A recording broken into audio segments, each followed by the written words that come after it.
With you, go against any nigga like fuck this glitter. Skeet all dirt on bitches. I put it in for you, I spin for you. Whatever you with, I'm with it. How you gon' cost a nigga out rockin' with you? I got you lit in the city. I been multitasking, rapping and being the daddy to my little.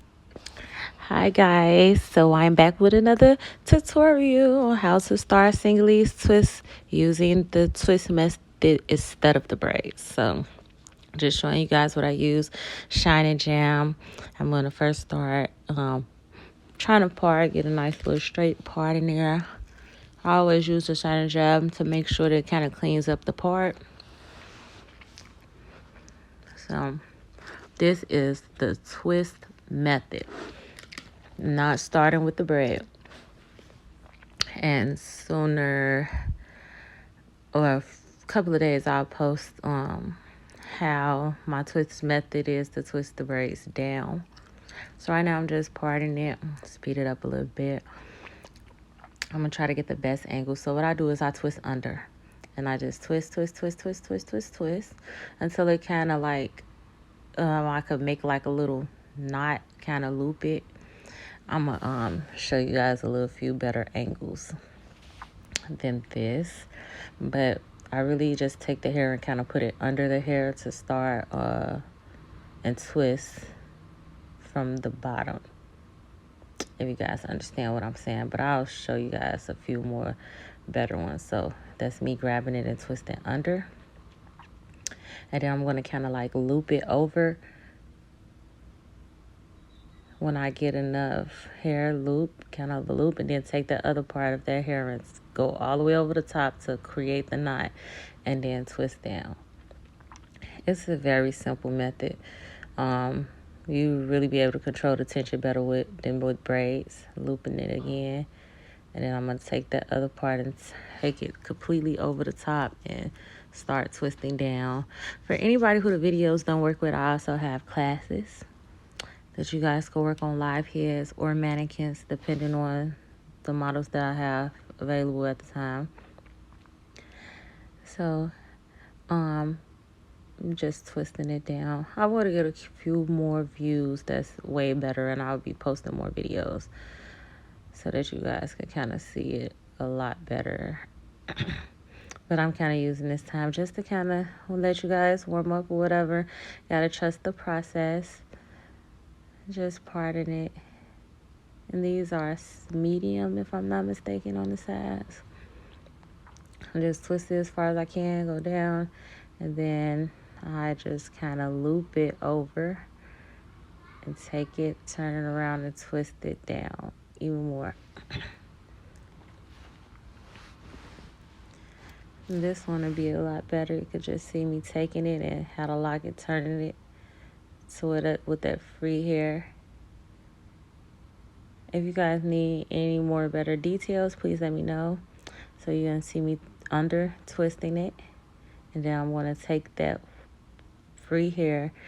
You should be able to let one hand go, but I don't. And then you could take that part and take it and turn it so that it makes the knot, and then it'll be secure. So it won't be unraveling or falling down.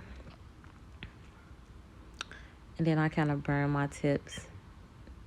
Not kind of, I burn the tips, and I burn the spikes off as well. But when you use the shine and jam, it gets it as slick as possible, gets as pretty as possible.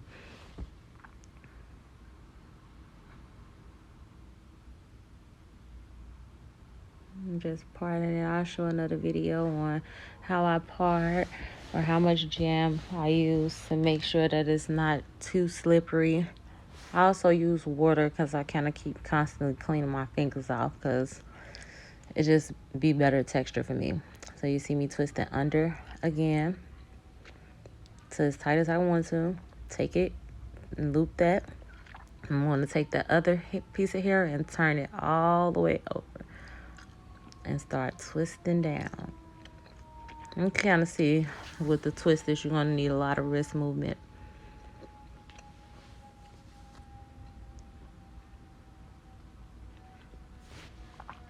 I'm getting the hair and things ready, guys. Sorry. I'll be rinsing off my hands like between every braid because it'd be so slippery. because the Shannon Jam really doesn't, it's not like an edge control. It kind of, you know, turns very oily. So I'm under twisting it again, guys. Under twist, under twist. Not too far down, but just enough so that you can loop it. And then you can take that other free piece of hair and turn it over the top and twist completely down. Another video I will show you guys on my twisting method. You can see a little bit, but it's a lot of wrist movement. And it helps cause carpal tunnel. Because my arms, when it gets swole, it gets really swole. So you make sure you loop it, and then you take the other free piece and turn it around, and then you could be able to start with a free twist with both strands facing down.